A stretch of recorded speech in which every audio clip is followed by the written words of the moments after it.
باكر عيال الكلب ضربوا ميناء الحديده واحنا فيه. باكر ضربوا ميناء الحديده 2 صواريخ.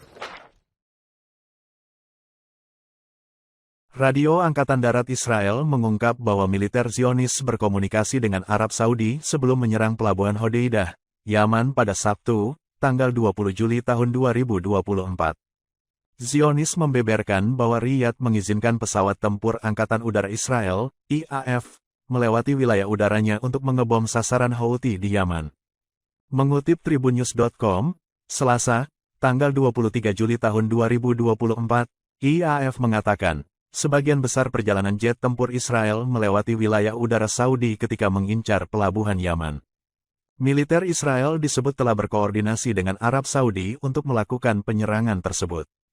Koordinasi yang dimaksud mencakup pengisian bahan bakar di udara dengan pesawat RAM, hingga terbang di ketinggian rendah untuk menghindari radar. Namun demikian, jubir Kementerian Pertahanan Saudi membantah keterlibatan negaranya dalam serangan Zionis ke Yaman. Pihaknya menegaskan, Arab Saudi tidak memiliki hubungan apapun dalam menargetkan Hodeidah.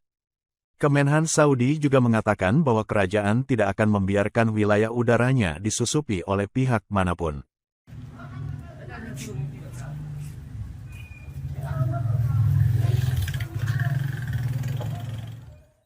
Download Tribun X sekarang, menghadirkan lokal menjadi Indonesia.